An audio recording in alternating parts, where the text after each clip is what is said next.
ربنا على النور المبين أحمد المصطفى سيدي المرسلين صلى الله ربنا على النور المبين أحمد المصطفى سيدي المرسلين وعلى آله وصحبه أجمعين. اللهم صل على سيدنا محمد الفاتح لما أغلق والخاتم لما سبق ناصر الحق بالحق والهادي إلى صراطك المستقيم وعلى آله حق قدره ومقداره العظيم. اللهم صل على سيدنا محمد الفاتح لما أغلق والخاتم لما سبق ناصر الحق بالحق والهادي إلى صراطك المستقيم وعلى آله حق قدره ومقداره العظيم. اللهم صل على سيدنا محمد الفاتح لما أغلق والخاتم لما سبق ناصر الحق بالحق والهادي إلى صراطك المستقيم وعلى آله حق قدره ومقداره العظيم. اللهم صل على سيدنا محمد النبي الأمي وعلى آله وصحبه وسلم. اللهم صل على سيدنا محمد النبي الأمي وعلى آله وصحبه وسلم. اللهم صل على سيدنا محمد النبي الأمي وعلى آله وصحبه وسلم. صلى الله على محمد صلى الله على محمد صلى الله على محمد صلى الله على محمد صلى الله على محمد صلى الله على محمد صلى الله على محمد صلى الله على محمد صلى الله على محمد صلى الله على محمد صلى الله على محمد صلى الله عليه وسلم. اللهم صل على سيدنا محمد الذي جاء بالحق المبين وأرسلته رحمة للعالمين. اللهم صل على سيدنا محمد الذي جاء بالحق المبين وأرسلته رحمة للعالمين. اللهم صل على سيدنا محمد الذي جاء بالحق المبين وأرسلته رحمة للعالمين. اللهم صل على سيدنا محمد وعلى آل سيدنا محمد كما صليت على سيدنا إبراهيم وعلى آل سيدنا إبراهيم وبارك على سيدنا محمد وعلى آل سيدنا محمد كما باركت على سيدنا إبراهيم وعلى آل سيدنا إبراهيم في العالمين إنك حميد مجيد. Kemudian zikir 5. Bismillahirrahmanirrahim. Bismillahirrahmanirrahim. Bismillahirrahmanirrahim. Astaghfirullahal azim. Astaghfirullahal azim. Astaghfirullahal azim. Allahumma salli ala sayyidina Muhammad wa ala ali sayyidina Muhammad. اللهم صل على سيدنا محمد وعلى آل سيدنا محمد اللهم صل على سيدنا محمد وعلى آل سيدنا محمد. لا إله إلا الله محمد رسول الله. لا إله إلا الله محمد رسول الله. لا إله إلا الله محمد رسول الله. لا حول ولا قوة إلا بالله العلي العظيم. لا حول ولا قوة إلا بالله العلي العظيم. لا حول ولا قوة إلا بالله العلي العظيم. Kemudian zikir zawiyah haqqalah. La ilaha illallah Allahu haq. Ya hayyu ya qayyum ya qahhar ya wahhab ya fattah ya wahid ya ahad ya samad. Ilahi anta maqsudi wa ridhaka matlubi. A'tini mahabbataka wa ma'rifataka. Amantu billahi wa bima qala Allah. Amantu birrasul wa bima qala ar-rasul. Ashhadu an la ilaha illallah wahdahu la sharika lah. Wa ashhadu anna sayyidana Muhammadan abduhu wa rasuluh. La nabiyya ba'dah. Sallallahu alaihi wa alihi wa sallama tasliman kathiran tayyiban mubarakan fih. Astaghfirullahal azim min kulli dhanbin zahiran wa batina. لا حول ولا قوة إلا بالله العلي العظيم. رب إني لما أنزلت إلي من خير فقير. ربنا أتمم لنا نورنا واغفر لنا إنك على كل شيء قدير. اللهم أعنا على ذكرك وشكرك وحسن عبادتك. ربنا تقبل منا واقبلنا بسر الفاتحة. أعوذ بالله من الشيطان الرجيم. بسم الله الرحمن الرحيم. الحمد لله رب العالمين الرحمن الرحيم مالك يوم الدين. إياك نعبد وإياك نستعين. اهدنا الصراط المستقيم صراط الذين أنعمت عليهم غير المغضوب عليهم ولا الضالين. آمين. Alhamdulillah. Tak lama kan? 5 selawat, 5 zikir, closing dengan zikir zawiyah haqqalah. Tak lama pun.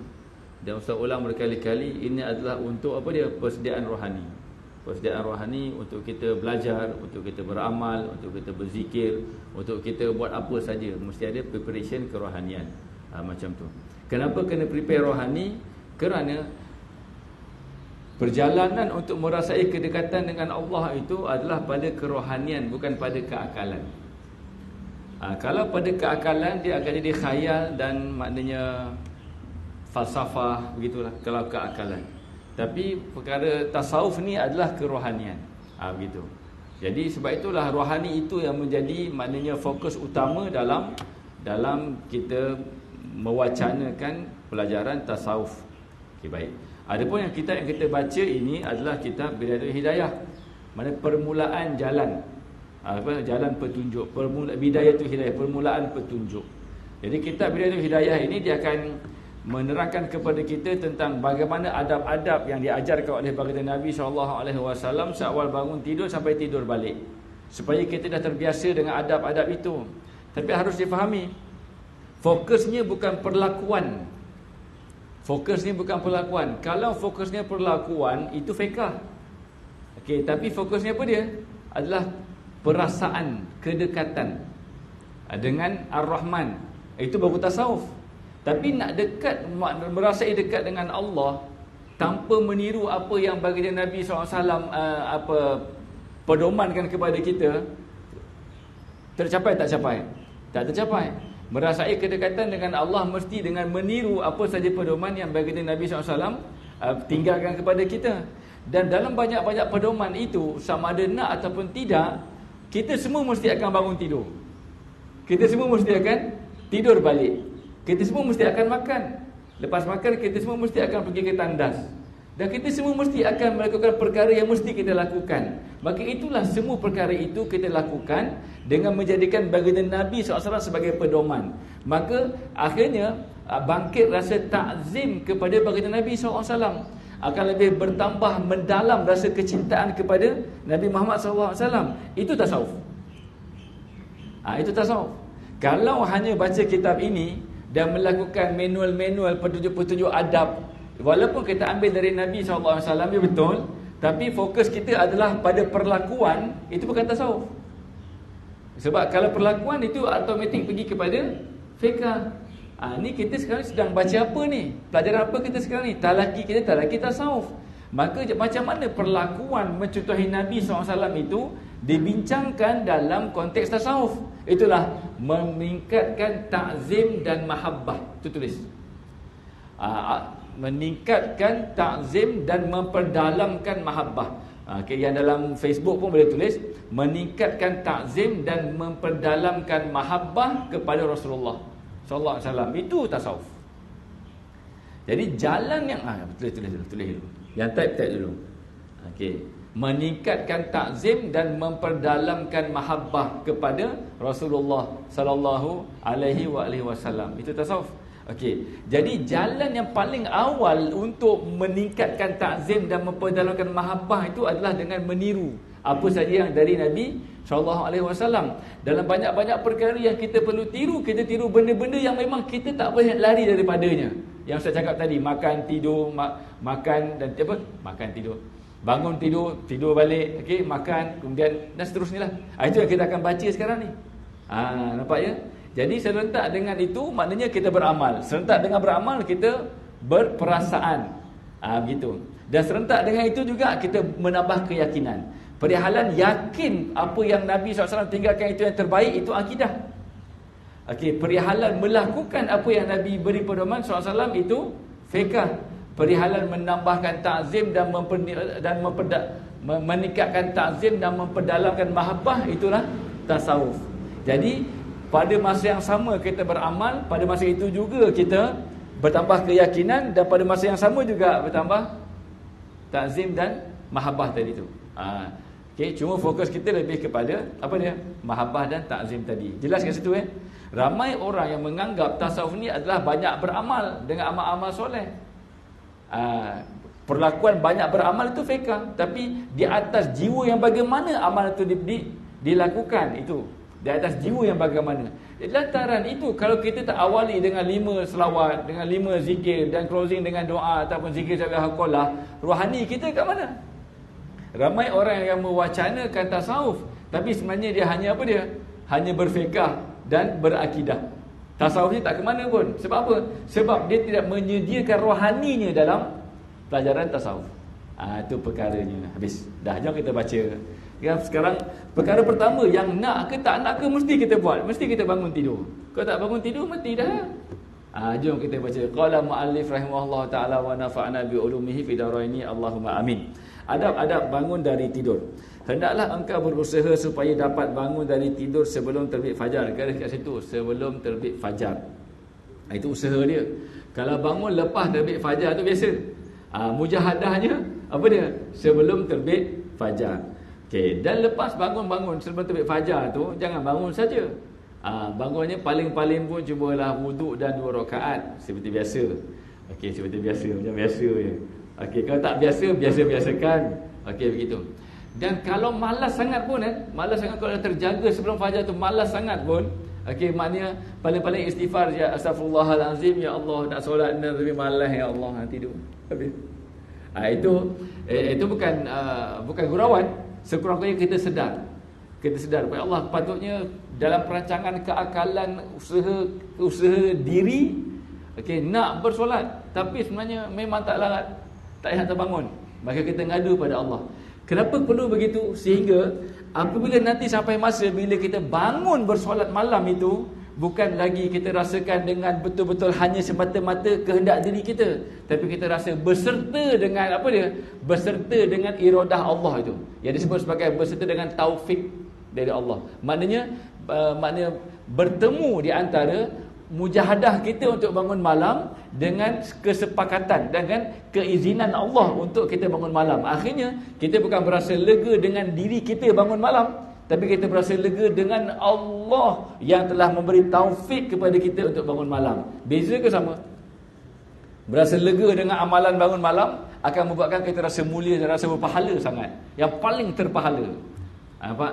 Tapi kalau kita berasa lega dengan Allah yang memberi taufik, yakni kesepakatan Allah terhadap apa yang kita mujahadahkan, itu hamba. Bila kita dah rasa lega dengan diri kita, kita mesti akan rasa macam, semalam aku bangun malam tau. Kita akan rasa macam berbangga dengan amalan kita. Kalau yang kedua, kalau kita rasa lega dengan Allah, maka hanya kita dengan Allah. Di antara tanda kita rasa lega dengan amalan adalah kita tak mampu untuk merahsiakan amalan itu daripada kita sembang kat manusia. Inilah riak, sum'ah, ujub. Sama ada sedar atau tidak. Saya ikhlas. Semalam saya bangun malam, saya ikhlas. Tak adalah. Ikhlas waktu di lisan. Itu latihan dia. Jadi itu tanda dia. Jadi senang ke susah betul-betul dapat ikhlas ni? Susah. Kalau kita buat amal, kita geger ke orang, kita sembang ke orang, maknanya apa dia? Tak adalah. Walaupun kata untuk dakwah lah, untuk motivasi kepada orang lain dan sebagainya, tak sampai masa lagi. Dia ada sampai keadaan ni betul-betul kita tenggelam dalam Qabdatur Rahman. Tulis tu, Qabdah Ar-Rahman.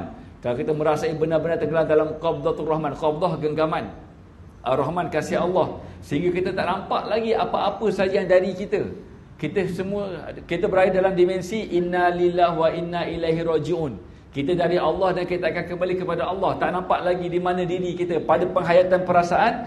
Di situ barulah kalau kita cakap ke orang, kita buat apa-apa yang baik, itu akan ada kebaikan untuk orang yang mendengar dan tidak ada risiko untuk kita yang bercakap. Kita tak ada risiko kita ni ujub, riak, takabur, dan orang tu pula tak ada risiko untuk cemburu apa sebagainya, tapi betul limpahan berlaku. Tapi nak dapat status dalam Qabdah Ar-Rahman, itu bukan satu perkara yang mudah, perjalanannya jauh. Ambillah bagi masa 10 tahun dan ke atas. Sekarang mungkin umur dalam baru 8 tahun, 10 tahun, tambah 10, 18-an, 20-an mungkin. Maka letaklah umur sehingga umur 30-an tu barulah diperkirakan, maknanya bolehlah kita nak kata apa itu Qabdatur Rahman. Itu pun kalau betul-betul bersalik dengan serius dan terfokus. Kalau sambil-sambil itu tak jadi.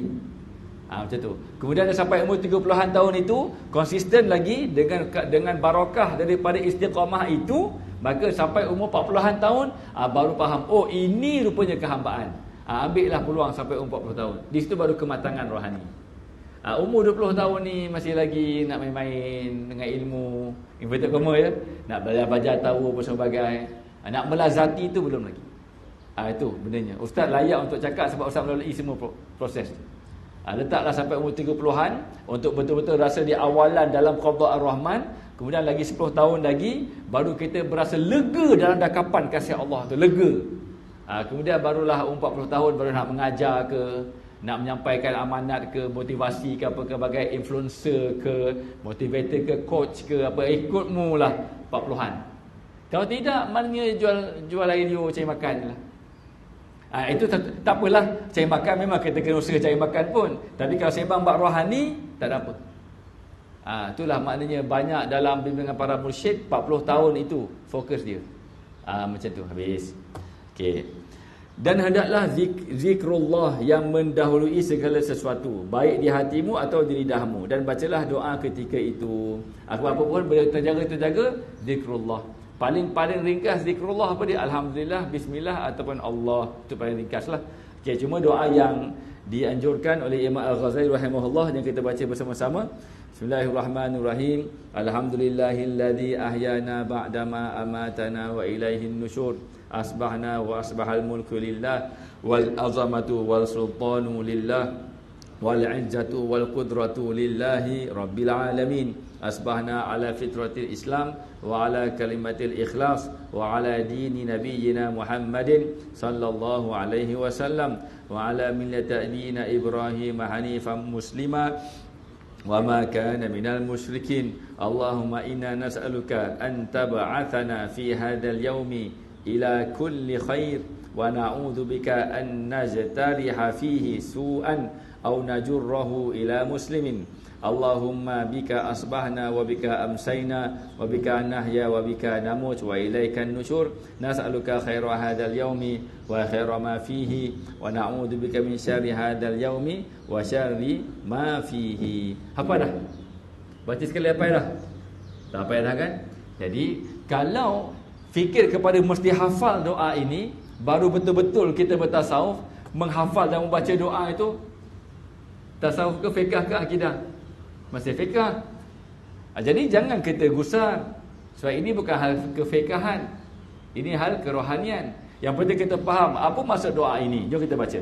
Artinya, segala puji bagi Allah Tuhan yang menghidupkan kami, dan kepadanya kami akan kembali. Telah berpagi-pagi kami, dan telah berpagi-pagi, yakni telah jadi segala kerajaan itu bagi Allah Ta'ala. Segala keagungan dan kerjaan itu milik Allah Ta'ala.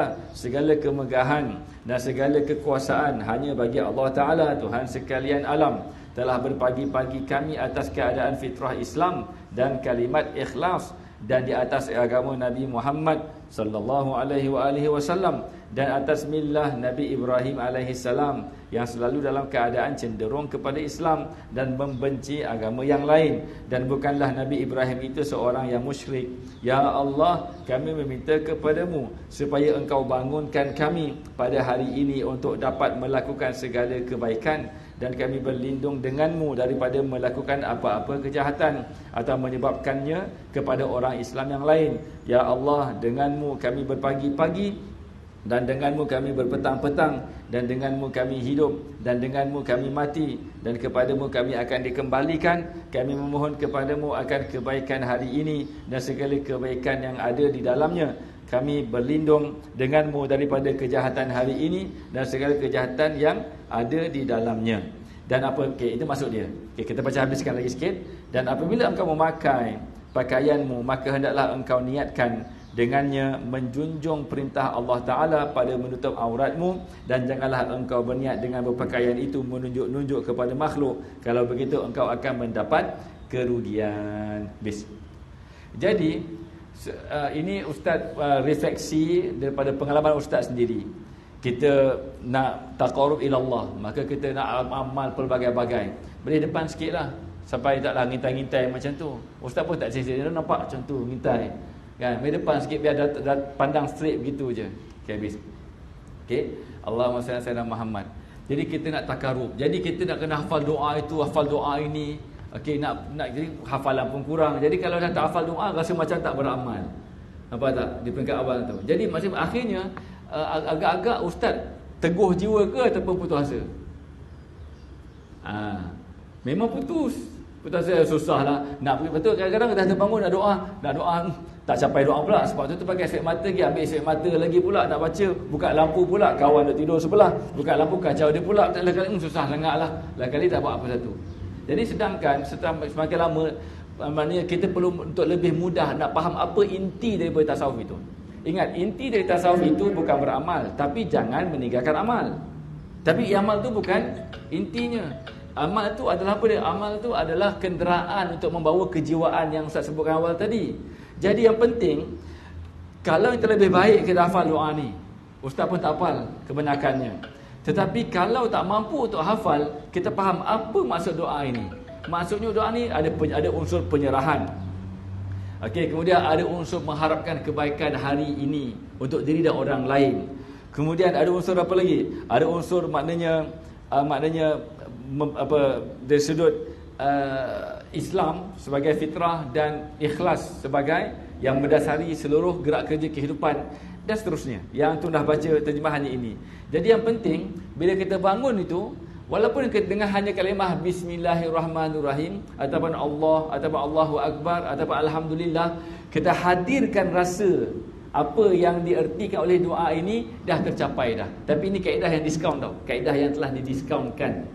Faham ya? Kaedah yang telah dimoderisasikan, dah tolerate. Kita mulakan dengan tolerate dulu. Kita orang Melayu. Kalau kita belajar dengan syekh-syekh Arab, orang Arab bercakap benda ni 2-3 saat, habislah dia cakap ni. Kalau kita dengan nak baca lagi, hafal tak hafal dah nak baca, budak nak eja pula. Nampak tak nampak lagi. Jadi akhirnya kita akan jadi susah sangat nak rasa dekat dengan Allah. Sebab apa? Sebab kita terbelenggu dengan pemikiran nak mendapati Allah mesti dengan doa yang sekian-sekian, mesti dengan amal yang sekian-sekian. Jadi maknanya kita akan pergi kepada bagaimana nak beramal, tapi hati tak rasa dekat dengan Allah pun. Nampak ya? Jadi Ustaz mengambil pendekatan untuk lebih mempermudahkan. Akhirnya bila kita bangun tidur tu, Alhamdulillah, maka hadirkan apa pengertian doa ini dah memadai. Sementara nak tunggu kita hafal doa ini. Okey, jom kita baca balik doa ni. Erti dia. Segala puji bagi Allah, Tuhan yang menghidupkan kami. Kepadanya kami akan kembali. Okey, jadi kat mana pun kita hidup untuk memuji Allah. Selesai satu. Itu dia punya poin-poin dia. Macam buat nota nak exam. Kat mana pun hidup kita nak puji Allah. Jadi maknanya hari ini nak puji Allah macam mana? Kat mana pun Allah menghidupkan kita dari tidur ni adalah untuk memuji Allah. Itu satu. Yang kedua, kemudian telah berpagi-pagi kami dan telah berpagi-pagi. Yang ini telah jadi segala kerajaan itu bagi Allah. Okey, nak faham dah. Maknanya Allah mentadbir. Maknanya Allah mentadbir. Okey, kita hidup untuk puji Allah. Kemudian kehidupan kita dalam takbir Allah. Selesai. Itu 2 poin dah kan? Okey, selesai. Dah dapat 2 poin. Yang dalam Facebook tolong catat. Nanti kalau kita dengar ulang kaji senang. Okey, kita baca nota. Segala keagungan dan kerajaan itu milik Allah. Segala kemegahan dan segala kekuasaan hanya bagi Allah Subhanahu Wa Taala, Tuhan sekalian alam. Dah selesai. Itu poin yang sama. Poin yang kedua apa tadi? Segalanya adalah milik Allah dalam takbir Allah. Selesai. Telah berpagi-pagi kami atas keadaan fitrah Islam dan kalimat ikhlas. Maksudnya itulah 2 bekalan utama kita nak hidup. Pertama, dengan fitrah. Fitrah kita itu adalah Islam. Islam pada penyerahan. Itu poin dia. Maknanya kok mana pun aku hidup, apa saja yang berlaku pada hari ini, Islam. Maknanya pada penyerahan. Dan natijah daripada penyerahan itu adalah keikhlasan. Itu bulat kalimah Islam dan kalimah ikhlas. Islam tu penyerahan. Macam tu. Jadi bangun-bangun tidur puji Allah, guna Allah pentadbir, aku hidup untuk penyerahan dan untuk membuktikan keikhlasan. Selesai. Seterusnya, okey, dan di atas agama Nabi Muhammad SAW, di atas milah Nabi Ibrahim yang selalu dalam keadaan cenderung kepada Islam dan membenci agama yang lain. Ini sama. Okey, dan bukanlah Nabi Ibrahim itu seorang yang musyrik. Okey, selesai. Ya Allah, kami meminta kepadamu supaya engkau bangunkan kami pada hari ini untuk dapat melakukan segala kebaikan. Sama poin dia yang tadi. Okey, mana yang pertama tadi bangun hidup untuk puji Allah, maka termasuk dalam puji Allah Taala itu untuk buat segala bentuk kebaikan. Maknanya bila kita buat baik bukan untuk orang puji kita baik. Sebab alhamdulillah segala pujian tertentu hanya untuk Allah. Maka mana kalau kita buat baik sebenarnya bukan untuk tunjuk kita baik, tapi untuk apa dia? Untuk kita menghargai baik Allah. Sama. Jadi mana semuanya adalah baik Allah. Dia berbeza berbuat baik untuk tunjuk kita baik dan berbuat baik untuk memaknai kebaikan Allah. Siapa yang baik dulu? Kita buat baik dulu ke ataupun Allah buat baik dulu? Allah buat baik dulu. Apa buat Allah buat baik? Allah izinkan kita berbuat baik, itu baik Allah. Kalau Allah tak izin kita buat baik, kita boleh buat baik tak? Tak boleh. Apa tak? Berapa ramai orang yang niat dah buat baik tapi akhirnya buat yang tak baik. Macam tu. Jadi nak katanya, sebelum kita mengharap kita dipuji, maka sebenarnya yang pujian tu hanya layak tertentu hanya untuk Allah. Maka kalau kita memuji orang atas kebaikannya, itu sempurna percakapan hubungan manusia dengan manusia. Hakikatnya kita puji siapa? Kita puji Allah. Kalau kita dipuji orang, jangan duk perasan kembang hidung sangat. Okey? Kalau orang puji kita, hakikatnya dia puji siapa? Puji Allah. Sebab apa? Dengan siapa kita buat baik itu? Dengan izin siapa kita boleh buat baik? Sebenarnya dengan izin Allah. Maka yang memuji sebenarnya memuji Allah, walaupun nampak memuji manusia. Yang dipuji sebenarnya bukan diri kita, yang dipuji adalah Allah, walaupun nampak orang sedang memuji kita. Sebab apa? Sebab kita dah kata, maknanya alhamdulillah, kebaikan pujian tu hanya tertentu untuk Allah. Jadi kalau begitu, kalau kita buat baik, orang tak puji dan tak hargai kita, ada kita nak koyak? Tak ada. Yang jenis koyak ni, kau tak nampak ke baik aku kat kau? Kau tak nampak aku sebelah kau ni? Aku ni apa? BFF. Boyfriend forever. Bukan boy, best friend forever, BFF. Lepas tu maknanya kita sebab jadi akhirnya kita akan rasa macam tidak dihargai dan sebagainya. Nampak tak? Itu kalau kita hidup sebagai manusia. Tapi cukup tak kita nak hidup sebagai manusia? Tak cukup. Kalau hidup sebagai manusia, apa beza sikit lah dengan binatang. Okey, sebab manusia nak survive, binatang pun nak survive. Kita dalam tasawuf bukan nak hidup sebagai manusia, kita nak hidup sebagai hamba. Kalau hidup sebagai hamba, orang nampak kita ke, tak nampak kita ke, puji kita ke, hargai kita ke, itu hal dia. Tapi yang penting bila kita buat baik, apa, untuk kita jadikan diri kita ini adalah kenyataan baik Allah.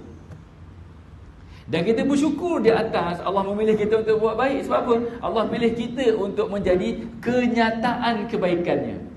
Maka orang puji kita, kita pulangkan pada Allah. Kalau orang tak puji kita, semestilah bukan kita yang harus dipuji. Kan habis. Jadi apa nak sangap sangat? Apa yang nak nangis sangat? Apa yang nak sedih sangat? Kenapa yang nak jadi apa? Kita panggil apa? Attention seeker. Orang yang kat TikTok, yang Facebook, apa semua, nak hebah satu alam apa semua, itu semua attention seeker selain daripada marketing strategi. Ustaz pun dapat tahu di kalangan influencer ni, influencer juga yang mendedahkan. Kadang-kadang bila dia punya produk dah tak terjual, dia buat lakonan bergaduh lah, apalah sebagainya. Lakon je sebenarnya. Dan sekali berlakon, dia kena berlakon sampai habis, selagi barang dia tak habis. Bila barang ni dah habis, selesai dah lakonan. Yang penting barang dah habis, masyuk. Nampak tak? Tak apalah, itu nak kata haram tak haram, itu bukan soal, itu soal fiqh, bukan soal kita. Tapi soalnya, kenapa nak tarik perhatian orang terhadap diri kita dan apa yang kita buat? Sedangkan semua orang perlu ditarik perhatian, semua memandang Allah. Kita pun kena fokus pada Allah, dan kita kena jadikan orang pun terfokus pada Allah. Kalau antum dengar ceramah ustaz, antum tertarik dengan percakapan ustaz, maka ustaz gagal. Mursyid ustaz berpesan, kamu kalau berbicara dan kalau kamu membiarkan orang membazirkan masanya, bukan membazirkan, menggunakan masanya 1 jam untuk dengar kamu bicara, tapi orang tersebut tak terhubung dengan Allah, maka kamu telah membazirkan masa mereka. Itu amanah mursyid ustaz pada ustaz. Bukan sekadar bicara, bahkan status yang ustaz tulis pun. Berapa minit orang membaca status kamu? 3 minit, 2 minit. Kalau baca status kamu, hatinya terputus daripada ingat Allah, kamu bertanggungjawab kerana telah menyebabkan orang yang membaca status kamu itu terputus ingatannya kepada Allah. Macam itu pun status Facebook, tak lagi status WhatsApp. Budak-budak zaman sekarang status Facebook dah orang tua-tua. Orang muda-muda macam ustaz lah, ada antum juga kan. Okey, bagi can lah. Okey, mana status WhatsApp. Dia baca, siapa yang baca status WhatsApp semua kan. Jadi kita dah sibuk kat situ. Jadi lantaran itu, jadikan diri kita medium untuk semua orang terhubung dengan Allah. Sebab kita dah kata, aku bangun ini nak puji Allah, aku bangun ini sedar Allah yang mentadbir, aku bangun ini untuk buat segala kebaikan, sehingga semua orang memandang kebaikan itu siapa punya? Allah punya. Itu benarnya. Okey, terus lagi. Allahumma salli ala sayyidina Muhammad. Dan kami berlindung, engkau bangunkan kami pada hari untuk dapat melakukan segala kebaikan. Dan kami berlindung denganmu daripada melakukan apa-apa kejahatan atau menyebabkan kepada orang Islam yang lain. Apakah kejahatan dalam dimensi tasawuf? Dalam tasawuf, apa saja yang menghalangi manusia dari ingat Allah itu jahat. Apa saja yang menghalangi manusia untuk ingat Allah itu jahat. Walaupun dekat fakulti pengajian Islam, contohnya, ingat semua kat pengajian Islam tu sebenarnya Allah baka. Tak tentu kan? Tak tentu kan? Mak katanya, walaupun kita sedang buat majlis musabaqah.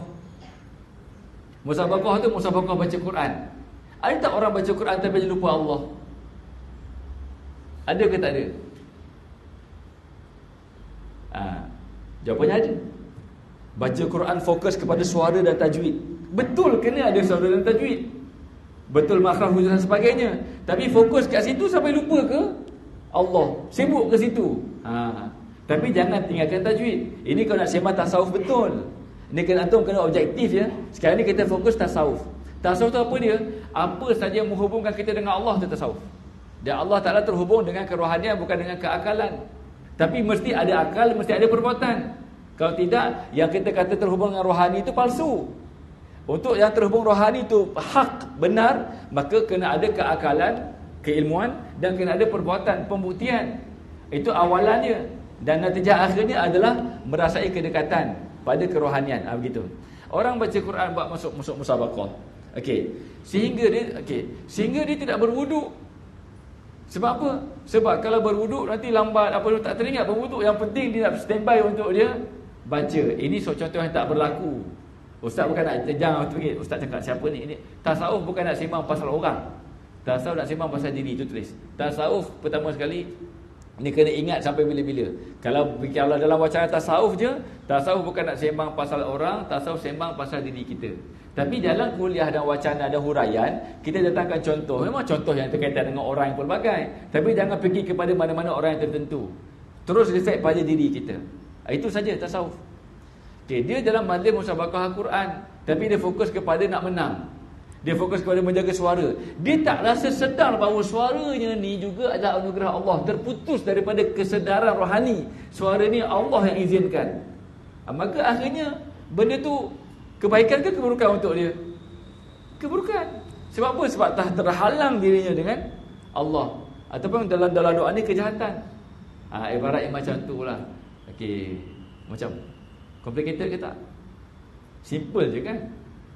Yang penting antum tahu rohani tasawuf, keakalan yang yakin akidah, perbuatan fiqh.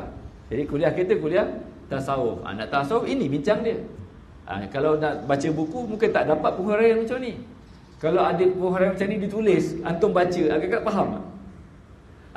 Penghuraian yang Ustaz huraikan sekarang ni ditulis, antum baca agak-agak boleh faham tak? Susah nak faham. Sebab tasawuf ni tak boleh dengan pembacaan. Dia mesti dengan berharapan macam ni. Limpahan sedang berlaku. Terpulang pada antum untuk membuka rohani menerima atau tidak. Itu saja. Kalau dengar dalam live ni, kalau betul tak dapat datang, tak ada masalah. Tapi dekat-dekat sini pun kalau dengar live dia tak datang, itu tak jadi. Sebab apa? Tak ada kesungguhan. Macam tu habis. Jadi apa masuk kejahatan dalam tasawuf? Apa saja yang menghalang diri kita dan orang lain untuk ingat Allah. Buat program macam-macam. Karnival itu, karnival ini, apa semua bagai kan. Dalam berkarnival itu tak sedar kita ini dalam takbir Allah. Habis. Tak sedar bahawa kita ini dalam kasih sayang Allah. Habis. Walaupun sedang apa dia? Sedang berdakwah ke, sedang buat program Al-Quran As-Sunnah ke, program Usuluddin Falsafah ke, apa tak kisahlah. Dalam latar belakang pengajian kita masing-masing tak bangkit sedar itu. Sebab itulah kod mana pun ustaz berpesan, di atas pesan guru-guru ustaz, kod mana pun preparation rohani itu penting. Dan kekal dalam Bismillahirrahmanirrahim. Supaya apa? Supaya kita tak terputus daripada kesedaran berallah dan bernabi, tulis. Supaya tidak terputus daripada kesedaran berallah dan bernabi. Supaya tidak terputus daripada kesedaran berallah dan bernabi. Salah. Kalau terputus kesedaran itu, maka kejahatan dah berlaku. Kejahatan dah berlaku. Jadi antum rasa sama tak sama kejahatan dalam fiqh dan kejahatan dalam tasawuf? Sama ke beza? Daripada beza. Kejahatan dalam fiqh, kalau kamu buat orang dapat manfaat, kebaikan. Kejahatan dalam fiqh, kalau apa yang kamu buat orang dapat keburukan, itu jahat. Tapi dalam tasawuf, indikator dia terhubung ataupun terputus dengan Allah. Kalau terhubung dengan Allah, baik. Terputus daripada Allah, jahat. Walaupun perbuatannya perbuatan baik pada penerbangan fiqh, tapi pada tasawuf tetap jahat. Tapi jahat dalam tasawuf tak sama jahat dalam fiqh. Jahat dalam fiqh ada hukuman. Jahat dalam tasawuf hanya muhasabah, istighfar, baiki. Itu je. Dia tak ada hukum. Kamu jahat. Kenapa? Kamu telah mengajukan program musabaqah Quran. Jahat kat mana tu? Dengan program musabaqah ini kamu telah menghalang orang untuk ingat Allah. Orang yang ingat suara dia je. Orang tak ingat Allah pun. Mana kita tahu dia boleh dalam kan? Maka jahat dalam tasawuf ada cara dia, jahat dalam fiqh ada implikasi dia. Boleh faham ya? Habis. Terus lagi. Ya Allah, denganmu kami berpagi-pagi dan denganmu kami berpetang, dan denganmu kami hidup dan denganmu kami mati. Ini bulatkan perkataan denganmu. Maknanya bila Allah hidupkan kita ni, supaya bukannya kita tengok balik orang ini, orang itu, kerja kita bagai. Kita hidup balik, Allah bangunkan kita dari tidur ni untuk apa dia? Untuk kita dengan Allah. Ini apa poin yang apa? Poin keempat ke kelima dalam doa ni. Dia inti dia. 4 ke 5 dalam catatan. Ulang balik. Yang pertama, bangun kita bangun untuk puji Allah. Yang kedua, kita bangun untuk sedar Allah Ta'ala yang berkuasa mentadbir pelbagai. Yang ketiga, kita bangun untuk buat baik.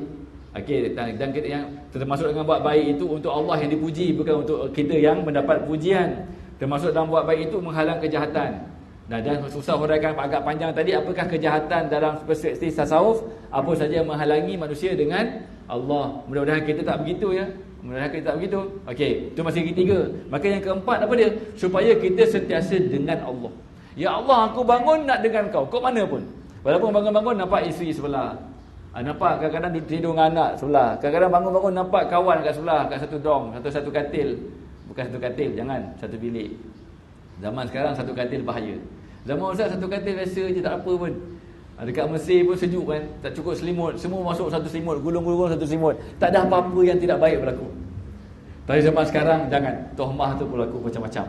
Okey, jadi kena ikut. Okey, Ustaz saya ingat kalau kat Mesir dulu selimut tak cukup, sejuk. Jadi maknanya masuk rapat-rapat selimut. Tak ada apa-apa pun. Tapi zaman sekarang ya maknanya Allahumma salli salim habis.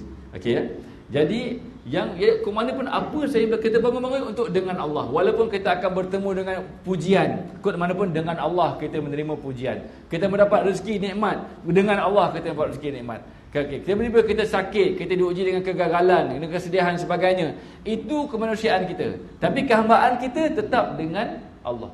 Okey, tulis. Pada kemanusiaan perasaan pelbagai. Pada kemanusiaan perasaan pelbagai. Ada gembira, ada sedih, ada suka, ada duka, macam-macam pelbagai. Emotional factor tu pelbagai pada kemanusiaan. Tapi pada kehambaan hanya dengan Allah. Habis. Pada kehambaan hanya dengan Allah. Dia orang yang hanya dengan Allah ni, kalau dia gembira dia tak over. Kalau dia sedih pun dia tak patah. Nampak tak? Kalau macam dia kaya pun dia tak lupa diri. Kalau dia miskin dia tak putus asa. Sebab apa? Kod mana pun dengan Allah. Di antara zikir yang para ahli sufi, ahli tarikat yang banyak amalkan nama Allah, yang untuk bangkitkan kesedaran dengan Allah ni apa dia? Ya Hayyu Ya Qayyum. Ya Hayyu Ya Qayyum, Ya Hayyu Ya Qayyum. Nak bangkitkan kesedaran ke mana pun dengan Allah. Kita terhina dihina, dengan Allah doesn't matter. Okey, kalau kita mendapat laba, keuntungan dan sebagainya, dengan Allah itu yang lebih bermakna. Bukan untung kita itu yang bermakna, tapi dengan Allah itu yang bermakna. Itu maksud dengan ni. Okey, maknanya baca balik. Ya Allah, denganmu kami bulat, denganmu kami berpagi-pagi, dan denganmu kami berpetang-petang, dan denganmu kami hidup, dan denganmu kami mati, dan kepadamu kami akan dikembalikan. Itu. Ini ayat apa dia? Inna lillahi wa inna ilaihi raji'un. Inilah yang disebutkan bidalan para sufi, matilah kamu sebelum kamu dimatikan, mematikan diri sebelum mati. Maknanya semuanya dengan Allah, bukannya apa-apa pun dengan diri. Itu pada kerohanian. Tapi pada kemanusiaan kena usahalah. Exam bila? Bulan 2. Tak study ke? Dengan Allah. Janganlah study pun dengan Allah. Habis. Itu gila ke ataupun gila sangat? Itu gila sangat tu. Gila sikit betul dia, gila sangat. Kalau istilah dia terlajak hakikat. Tak boleh. Tak boleh terlajak hakikat, tak boleh. Lepas tu masuk dalam exam. Tambah tak jawab ni dengan Allah. Tak jawab pun, menung je. Tapi kalau bab makan tak pula fikir dengan Allah kan. Bab makan yang akan jadi tahi itu maknanya pulung kata-kata. Kalau macam pergi ke judi kahwin, ada tak kita nak, cik tolong ambil makan cik apa semua, tak ada kan? Pergi ke judi kahwin automatik. Cari apa? Cari pinggan. Dia faham tu, dia tak cari nasi, dia cari pinggan. Pinggan tu biasanya berada di mana? Automatik. Tak ada orang suruh nak ajar kita, tak ada. Automatik je. Waktu tu maknanya sebab itu nature-nya kan. Tapi kalau benda-benda yang lain, kenapa kamu tak usaha yang lain ni? Dengan Allah tak boleh. Bab makan dia pulun sangat. Kalau kaedahnya macam dia. Kalau semuanya dengan Allah, makan pun dengan Allah. Jangan makan dengan Allah. Tengok kamu mati ke hidup. Confirm mati kelaparan. Ibaratnya macam itulah ibaratnya. Bukanlah confirm melebihi takdir, tapi nak bagi faham ya. Okey, itu poin yang keempat, kau mana pun dengan Allah. Okey. Dan yang dengan Allah Taala tu apa ayat dia? Inna lillahi wa inna ilaihi raji'un. Kau mana pun aku dari Allah, aku akan kembali kepada Allah. Habis. Okey. Kami mohon kepadamu akan kebaikan hari ini dan segala kebaikan yang ada di dalamnya. Kami berlindung denganmu daripada kejahatan hari ini dan segala kejahatan yang ada dalamnya. Maka dekat sini apa dia nak faham kat sini? Poin yang terakhir, maknanya kod mana pun hidup ini adalah untuk bermanja dengan Allah tu. Kemanjaan. Mana kita minta kebaikan dari Allah, Kita minta lindung keburukan dari Allah. Itu banyak hal tak dengan Allah, banyak berintih tak dengan Allah. Banyak, itu je. Itu 5 perkara yang mungkin kita boleh simpulkan daripada doa ni. Jadi kalau abang-abang terjaga-terjaga tu, kita nak hafal doa ni mungkin agak susah. Ni kalau yang susah nak hafal. Kalau dah hafal, bacalah doa ni. Kalau dah hafal, dapat pahala lebih lagi, dapat barakah lain. Sebab pertama melafazkan perkara yang Nabi SAW lafazkan, yang Nabi SAW sampaikan pada kita. Macam tu. Jadi kalau tak mampu, okey, bangun-bangun tidur, bismillahirrahmanirrahim, Allahu akbar, alhamdulillah, kemudian bangkitkan apa dia? Aku hidup untuk memuji Allah. Betul? Betul, aku hidup dengan kesedaran Allah yang mentadbir alam warna ni. Kemudian aku bangun untuk apa dia? Untuk banyak berbuat baik. Tidak mahu menyebarkan kejahatan, dengan faham apa maksud baik dan jahat tu di sisi tasawuf dan di sisi fiqh dan di sisi akidah, faham semuanya sama ya. Okey. Kemudian apa lagi? Apa saja hidupku ni semua dengan Allah. Itu 4. Lepas tu yang kelima apa dia? Antara itu aku nak bermanja denganmu ya Allah. Bermanja dalam keadaan berpahala, dosa sikit. Lepas tu taubat balik, pahala balik, dosa sikit. Sihat, sakit sikit. Kita ni banyak sihat ke banyak sakit? Banyak sihat.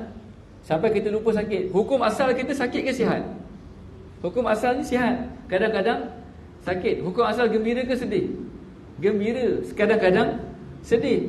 Betul tak? Jadi kita kadang lupa kita ni sedang bersedih. Kalau kita sedang berhadapan dengan kegembiraan, kita lupa kita ada kesedihan yang lain. Maksudnya sebab memang hukum asalnya gembira. Sedih itu mendatang. Jadi kenapa ada gembira, sedih, sakit, sihat dan sebagainya? Untuk bermanja je. Habis 5 poin daripada doa ni.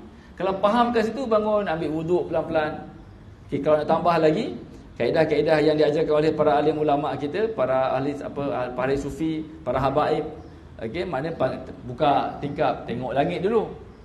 Tengok langit. Inna fi khalqis samawati wal ardi wa ikhtilafil laili wan nahari la ayatin liulil albab alladzina yadhkuruna Allaha qiyaman wa qu'udan wa 'ala junubihim yatafakkaruna fi khalqis samawati wal ardi rabbana ma khalaqta hadza batila subhanaka faqina adzabannar. Kau tak hafal ayat tu, bangun tengok tingkap. Okey, mana semuanya ini adalah tanda keagunganmu ya Allah. La ayatin, la ayat, ambil tu point dia, la ayatin ulul albab. Ya, ini semua tanda-tanda bagi golongan ulul albab. Maka buka tingkap, pandang langit, ya Allah, jadikan diriku golongan ulul albab. Ulul albab ni golongan yang celik mata hati. Itu Ustaz ringkaskan, celik mata hati. Bukannya cerdik keakalan, tapi cerdik akal, mata hati bercahaya. Terbuka, itu ulul albab. Okey, semua tanda-tanda keagunganmu. Jadikan aku ini ulul albab. Kemudian hidupku hanya untuk berzikir. Dan kehidupan ini semua tidak batil. Engkau ceritakan langit, bumi, apa semua benda ni semua tidak batil. Apa maksud tidak batil tu? Rabbana ma khalaqta hadza batila. Maknanya sebelum Rabbana ma khalaqta hadza batila apa? Inna fi khalqis samawati wal ardi wa ikhtilafil laili wan nahari la ayatin lil albab alladziina yadhkuruna Allaha qiyaman wa qu'udan wa 'ala junubihim wa yatafakkaruna fi khalqis samawati wal ardi wa yatafakkaruna fi khalqis samawati wal ard. Mereka bertafakur di atas penciptaan Allah, langit dan bumi seluruhannya.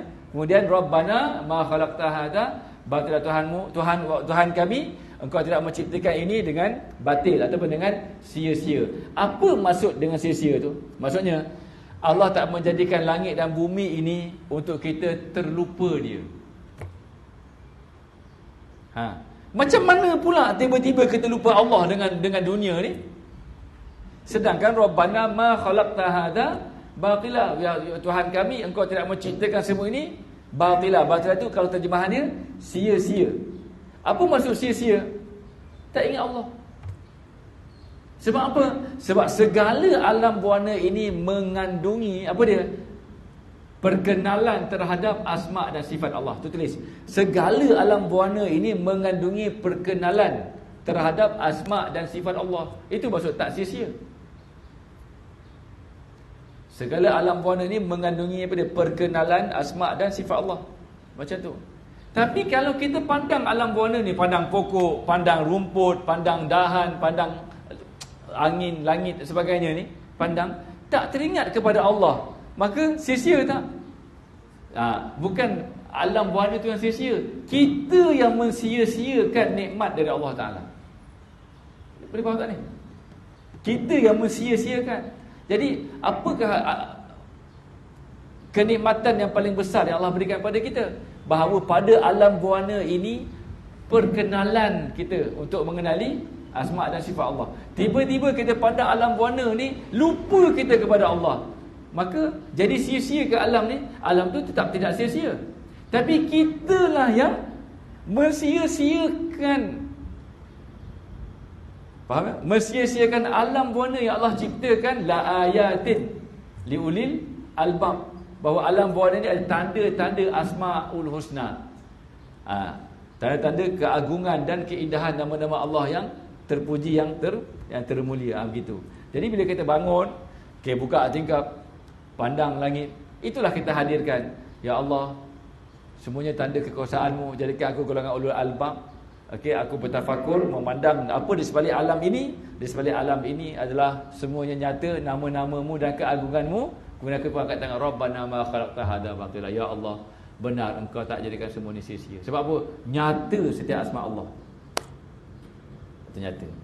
Ini kalau orang yang tak merasai lagi pengalaman ini, dia akan kata statement ini sebagai khayalan, halunisasi dan sebagainya. Tapi kalau orang yang dah melalui pengalaman ini, memang nyata sekali. Dan bila dia baca ayat tu, memang sungguh nyata asma dan sifat Allah pada alam buana.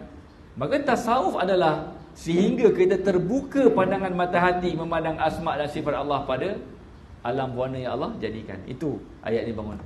Ayat ni dibaca waktu bangun tidur, buka langit. Macam tu. Setiap hari bulan bila kita baca ayat ni, kalau Allah hadirkan makna, sekarang ni anda semua memahami makna ni, tak hadir lagi, baru faham. Memahami makna satu perkara. Hadir makna perkara tersebut satu perkara yang lain. Ini yang ayahanda dalam dunia pendidikan Islam kita, Profesor Syed Nakib Alatas, dia sebut dalam bahasa Inggeris the arrival of meaning, kurang lebih macam itulah, diterjemahkan sebagai kehadiran makna. Dalam laras bahasa tasawuf, limpahan rohani. Bila berlaku limpahan rohani, itu orang sufi cakap. Bila berlaku bila kehadiran makna, itu orang Melayu cakap. Bila arrival makna apa? Ustaz cakap pasal tadi apa? The arrival of meaning apa? Bukan. Ustaz cakap macam tu tak apalah, itu bahasa Inggeris lah. Jadi maksudnya bila sampai kat situ, pada kita akan begini dia punya, akan ada kefahaman yang lebih mendalam lagi. Itu tasawuf. Macam tu. Akhirnya kita akan lebih teruja dan memandang asma' dan sifat Allah berbanding makhluk tu sendiri. Agak-agaknya itulah motivasi para sarjana Islam dulu. Dia mengkaji falak, dia mengkaji kosmologi, al-kaun dan sebagainya. Itu sebab apa? Sebab keterujaan mereka untuk bersama-sama dengan kehadiran makna itu, the arrival of meaning. Mana tajalli itu. Itu cuma dengan keterbatasan yang ada, mereka mengkaji dengan ilmu yang ada pada teknologi pada waktu itulah. Macam tu bendanya. Jadi Allahumma salli ala Muhammad. Jadi inilah yang kita bincangkan hari ini pukul 6 dah. Maknanya berkenaan dengan apa perkaranya bila kita bangun tidur. Ustaz mudahkan intipati kepada doa ni kepada 5 perkara. Tak nak ulang balik dah. Kemudian bila Ustaz tambahkan lagi pandang langit. Dan memang pandang langit ni ada dia punya keunikan yang tersendiri. Sebab dalam surah Al-Mulk, Allah Ta'ala suruh kita, cabar kita untuk pandang langit kan. Pandang langit. Jadi bila pandang ke langit tu, maknanya kita akan rasa kerdil, kehambaan, akan rasa macam kefakiran, akan hadir rasa-rasa seumpama itu. Macam tu. Jadi kemudian akhirnya kita pakai baju. Bila kita pakai baju adalah untuk semata-mata patuh kepada Allah, menutup aurat dan untuk melaksanakan tugas dan kefungsian sebagai manusia yang bergelar khalifah di muka bumi Allah. Maka kalau begitu setup kita baru bangun tidur, mudah-mudahan yang berbaki itu semua dalam setup yang sama. Dia ada kaedah khairul bidayah yuaddi ila khairin nihayah. Itu kaedah dia. Permulaan yang baik akan membawa kepada perakhiran yang baik. Sehingga kalau kita solat, pastikan awal-awal solat tu betul-betul momentum kita terhubung dengan Allah. Duduk tengah-tengah solat tu kadang-kadang terlupa ingat kunci kereta lah, nak jogging lah, apa semua macam-macam. Okey, yang penting sebelum nak bagi salam tu align balik. Okey, itu mujahadah dia. Mula-mula awal solat dengan akhir solat. Lepas tu akhirnya dia tingkatkanlah dia punya prestasi tu. Sampailah makin lama keseluruhan solat itu benar-benar dalam momentum yang disebut sebagai khusyuk tadi tu. Dia faham?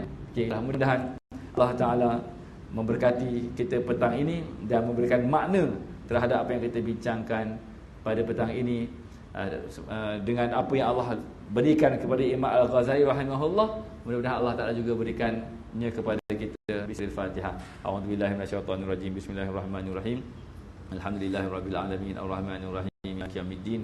Iyyaka na'budu wa iyyaka nasta'in. Ihdinas siratal mustaqim.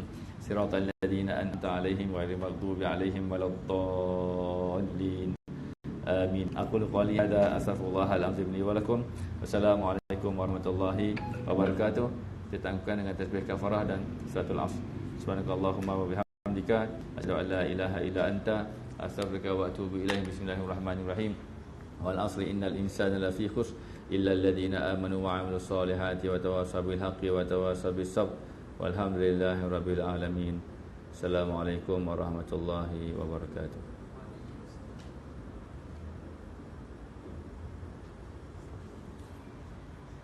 Ya, kita lupa satu kan. Biasanya kita apa dia? Jazallahu anna sayyidana Muhammadan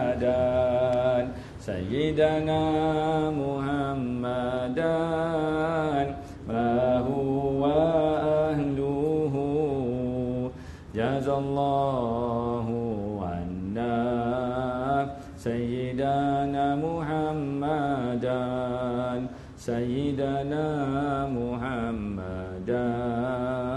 ma huwa ahluhu.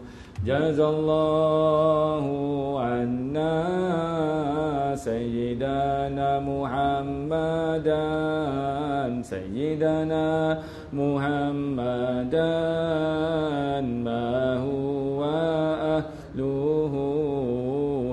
Jazallahu anna sayyidana Muhammadan ma huwa ahluhu. Wallahu ta'ala a'lamu bissawab.